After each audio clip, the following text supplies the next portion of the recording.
Hi guys, today we are going to do kinematics 2D, right? Two-dimensional motion basically, or we can also say it's projectile motion. क्या बोलेंगे? Projectile motion, right? It's very important chapter for class 11, for IIT JEE, for NEET exams or BITSET exams, right? Very important. So सबसे पहले समझना होगा ये projectile motion होता क्या है और इसको टू डायमेंशनल मोशन क्यों बोलते हैं, 2D मोशन बोलते क्यों है? वी हैव एक्स एक्सिस और ये वाई एक्सिस है. तो प्रोजेक्टाइल मोशन वही होता है when a particle is thrown like this at some angle theta with the horizontal. Particle is thrown, particle हमने फेंक दिया तो इस प्लेस में गया, मीन्स वो आ गया under the effect of gravitational acceleration, right, जिसको स्मॉल जी बोलते हैं हम लोग. So under the gravitational effect particle is moving. So particle keep moving like this and it strikes the ground somewhere like this. जहां से फेंका और जहां गिरा, this is called range, right. फेंकने वाली जगह से गिरने वाली जगह के बीच का distance, that is called range. At some point of height there is some maximum height. Particle is not moving beyond that. Why? Because the vertical velocity at this point is zero. Mind it, vertical velocity is zero and not horizontal one because it is still going forward. Horizontal velocity is there but not vertical one. Okay. First of all, we have to take a sign here. How to deal with the sign? Those vectors which are directed upward will be taken as positive and those vectors which are acting downward is taken as negative. For example, acceleration due to gravity is taken minus g because it always acts down. It always acts down. So I am going to find time of flight.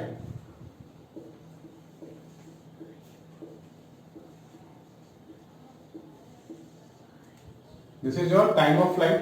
तो कैसे find करें time of flight? Be careful guys. I am going to apply s is equal to ut plus half a t square. यह formula हमने 9th class में भी देखा था, ये 11th में वापस मिला. एस क्या है? मैं लगा रहा हूं ये फॉर्मूला वर्टिकल के लिए, वर्टिकल मोशन के लिए. तो मुझे यहां मेंशन करना पड़ेगा हर एक बार कि मैं ये फॉर्मूला वर्टिकल के लिए लगा रहा हूं या हॉरिजॉन्टल के लिए लगा रहा हूं, राइट. सो पार्टिकल ग्राउंड से गया वापस ग्राउंड में आ गया तो वर्टिकल डिस्प्लेसमेंट कितना होगा? Of course vertical displacement is zero. ठीक है. अब यहाँ वेलोसिटी देखो u लगा हुआ है ऐसे लाइक दिस. सो इसका एक कंपोनेंट होगा u cos थीटा डाउनवर्ड और एक होगा u sin थीटा अपवर्ड. बहुत सारे बच्चों को इसमें डाउट है ये कैसे होता है, u cos नीचे sin ऊपर कैसे आ गया? मैं आपको बताता हूं. This is your vector u, this is your horizontal. इसको नाम दे दिया मैंने ux और इस वेलोसिटी को मैंने नाम दे दिया uy, वर्टिकल. अब एक राइट एंगल ट्रायंगल बना लेते हैं. यहां से एक मैंने परपेंडिकुलर ड्रॉप कर दिया तो एक राइट एंगल ट्रायंगल बन गया. सो इस राइट एंगल ट्रायंगल में मैं फॉर्मूला लगा रहा हूं. मेरे को क्या चाहिए? मेरे को बेस चाहिए. Hypotenuse is given u only. So cos theta क्या होता है? बेस बाय हाइपोटेन्यूज होता है. 10th में ट्रिगो में पढ़ चुके हैं हम लोग. तो बेस तो मेरे को पता नहीं है, ux मैंने नाम दे दिया था. Hypotenuse is u itself. जिस u से हमने फेंका है that is your hypotenuse. This is u. u इधर आ जाएगा, that means u cos theta is equal to ux. So ux को मैं क्या लिखूंगा? u cos theta. तो आप दिमाग में फिट कर लो, किसी वेक्टर को बेंड करना होगा तो u इनटू लिखेंगे cos ऑफ दैट एंगल जिससे हमने बेंड किया हुआ है. ये एंगल कितना होगा? 90 माइनस थीटा होगा. तो ये मेरे को मिल जाएगा u cos 90 माइनस थीटा. तभी हम लोग लिखते हैं ना u sin theta. So here u को मैं लिख रहा हूं uy into t plus half a को minus g into t square. यहां तक आपको प्रॉब्लम नहीं होनी चाहिए। अब यू वाई क्या है मेरे पास, यू साइन थीटा है, so I am writing here u sine theta.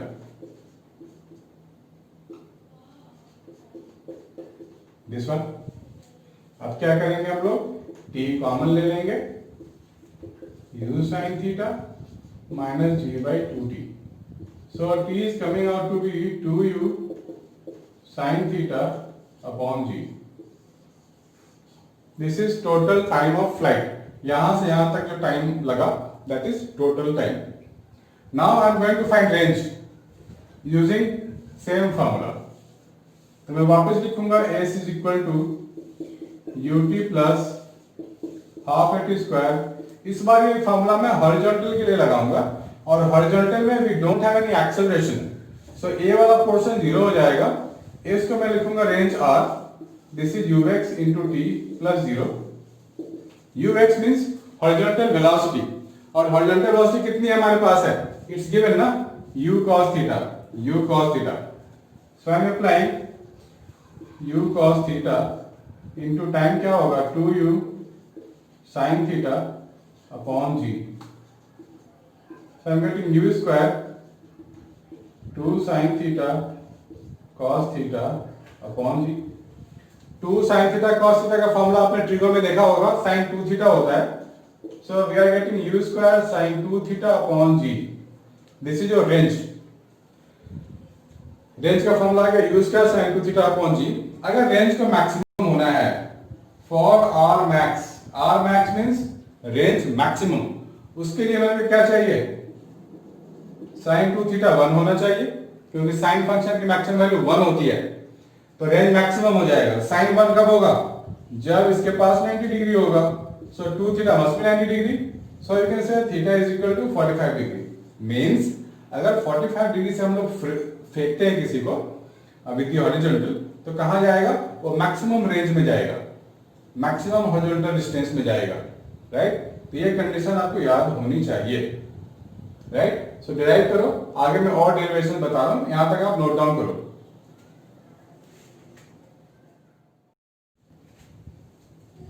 So after finding total time of flight and range, now we have to find the maximum height reached by the projectile. Maximum height, right?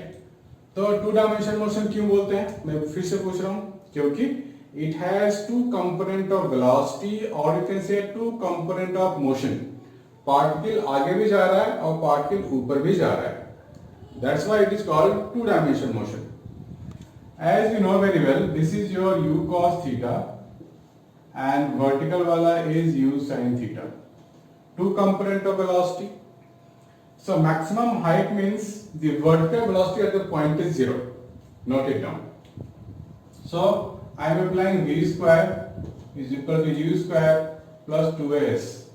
मैं इस फॉर्मूले को लगा रहा हूं vertical के लिए, vertical के लिए लगा रहा हूं, तो every vector should be vertical here. I mean to say vy का स्क्वायर uy का स्क्वायर 2ay और sy, ये वाला चीज। फाइनल वेलोसिटी जीरो है ना, अगर जीरो नहीं होता तो और ऊपर जाता, got it. So final velocity zero, initial velocity is u sin theta, ay को लिखेंगे माइनस जी, sy को लिखेंगे h।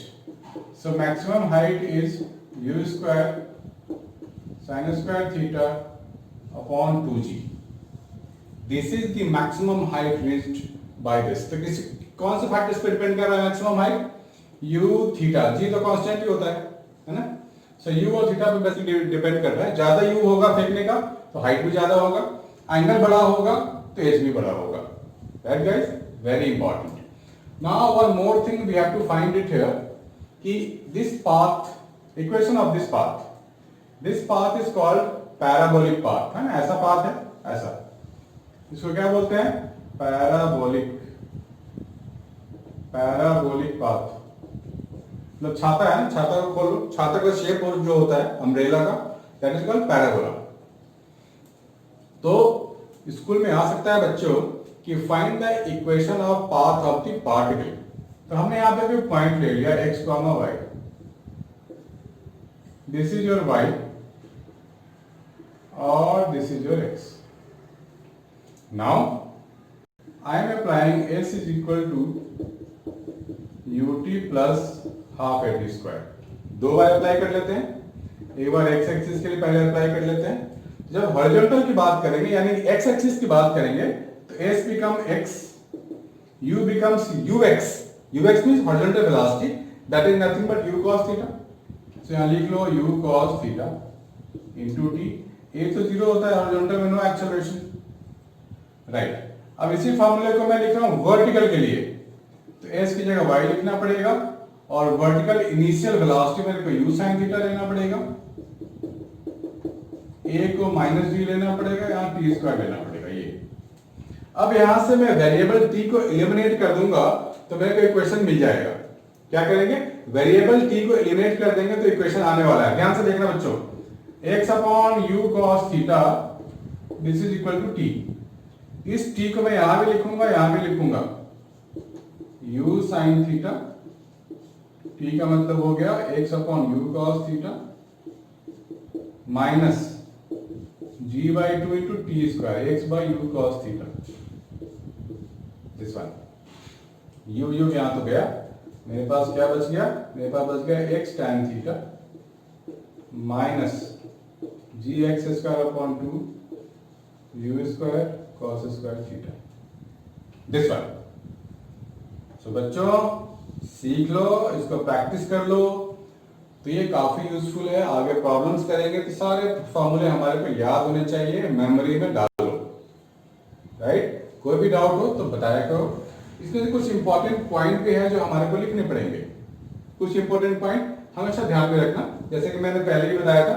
पॉइंट नंबर 1, जब 45 डिग्री पे फेंकेंगे तो range become maximum.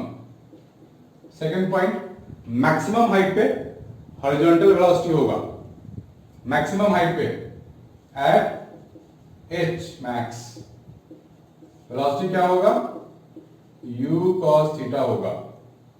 Third, at every point horizontal velocity is constant because horizontal acceleration is zero.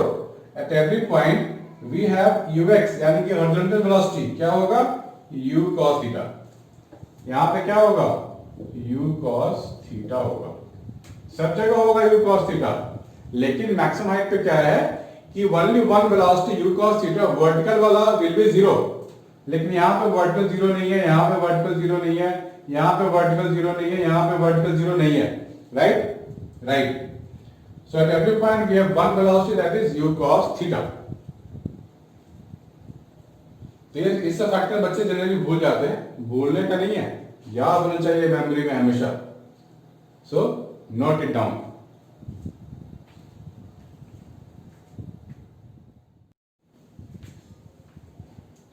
Projectile भी actually दो तरीके के होते हैं बच्चों. एक तो हमने देखा अभी ग्राउंड से ग्राउंड, मतलब ग्राउंड से फेंका और ग्राउंड पे गिरा.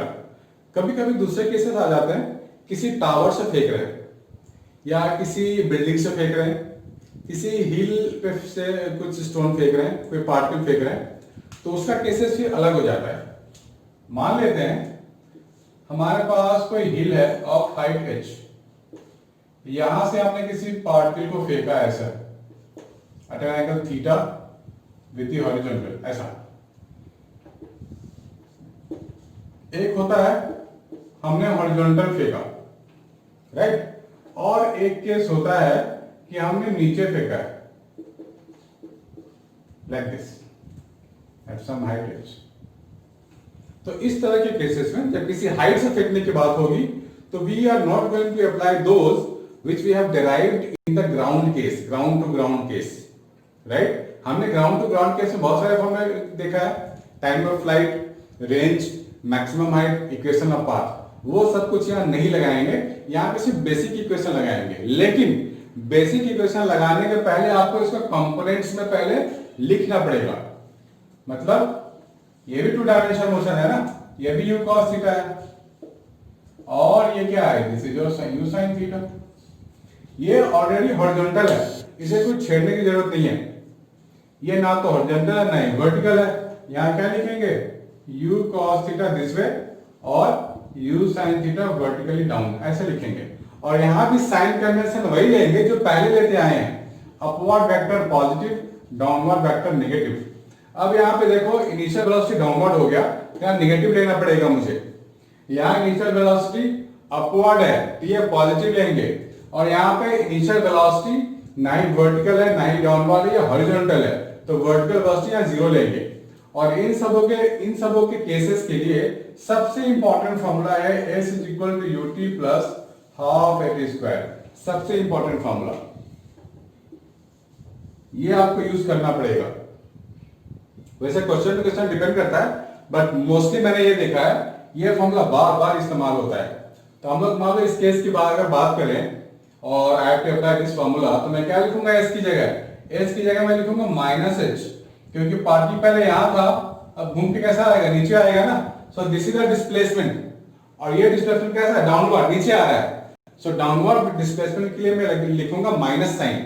सो this is your minus h, और इनिशियल वेलोसिटी इज अपवर्ड, इस केस में लिखेंगे u sin theta into t. A को क्या लिखेंगे, minus g into t square. एक तो ये क्वेश्चन आ गया, राइट। यही क्वेश्चन आप इसके लिए कैसे इस्तेमाल करें, एच की जगह लिखेंगे माइनस ऑफ एच। वर्टिकल के लिए अप्लाई कर रहे हैं फॉर्मूला, माइंड इट, वर्टिकल के लिए मैं यहां पे बताना भूल गया था, वर्टिकल। सो अगर मैं यही फॉर्मूला वर्टिकल के लिए यहां पे इस्तेमाल करूंगा तो u वर्टिकल में तो कोई u है ही नहीं, तो यहां पे मेरे को जीरो लिखना पड़ेगा, और a को माइनस जी लगाना पड़ेगा, इनको टी स्क्वायर लगाना पड़ेगा, राइट। अब फिर से ये फॉर्मूला वर्टिकल के लिए मैं यहां लगाऊंगा, s की जगह लिखूंगा माइनस ऑफ h, और इनिशियल वर्टिकल वेलोसिटी डाउनवर्ड है तो माइनस u sin थीटा लिखूंगा into t plus half minus g into t square, है ना, चेंज हो गया। सो बच्चों इसमें कुछ आपको जल्दीबाजी नहीं करना है कि याद कर लेना है, कुछ याद नहीं करना, आपको कॉन्सेप्ट पे चलना पड़ेगा। बहुत बच्चों को देखा है वो याद कर लेते हैं, अच्छा upward velocity u sin theta होगा, अच्छा हॉरिजॉन्टल है u cos थीटा होगा। देखो इस केस में हॉरिजॉन्टल u cos थीटा नहीं था, इस केस में है, इस केस में है। सो बी केयरफुल, आपको अगर रट्टा मारोगे तो मारे जाओगे, राइट। सो आप दिमाग में फिट कर लो कौन कौन सी चीजें कब लगानी होती है। बाकी तो क्वेश्चन पे डिपेंड करता है कि आगे कैसे हमें प्रोसीड करना है। So guys please note it down, these are very very important things.